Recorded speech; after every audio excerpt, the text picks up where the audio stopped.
Hi everyone, this is the Lighthouse Lady. Today I'm going to show you how I made manicotti for the very first time.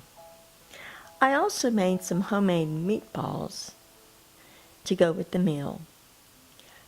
I will put a link in the description below of the video that I made on how to make the meatballs. The first thing you do is you put your water on to boil so you can cook the manicotti noodles. After the water is boiling, drop your manicotti noodles into the water and boil them for 7 minutes.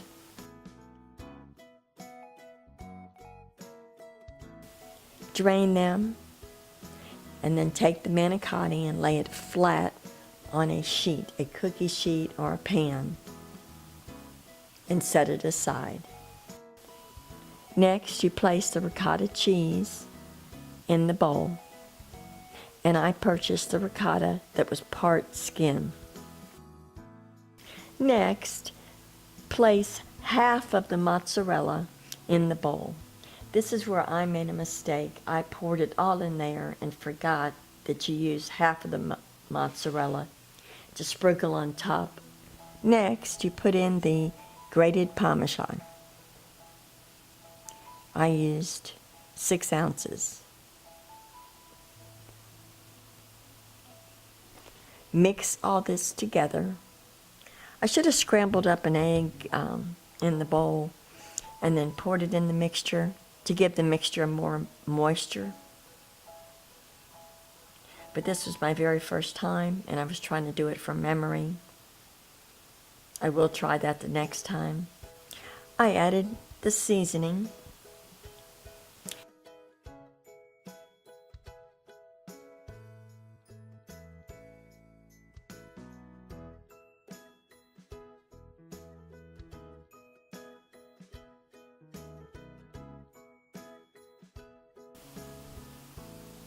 Next, I put some sauce in the bottom of the pan.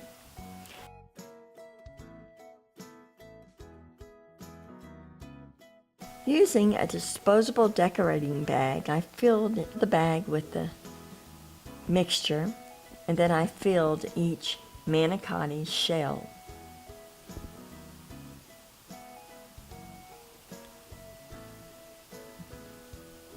It wants to come out the other side, so you got to hold your hand there to keep it from coming out.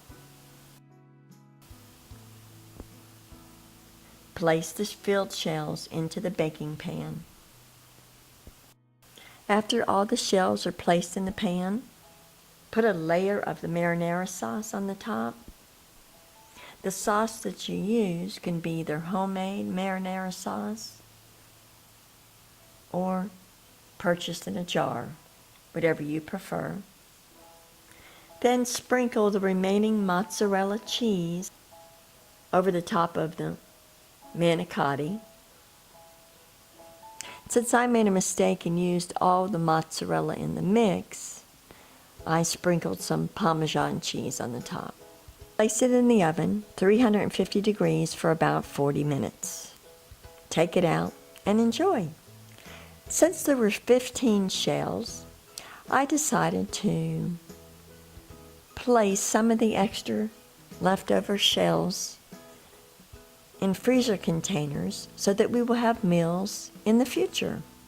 Also froze some of the Italian meatballs, and we'll do the same with that. I hope this was helpful. If you like this video, please give it a thumbs up. And if you'd like to see more videos, please subscribe. Thank you for watching.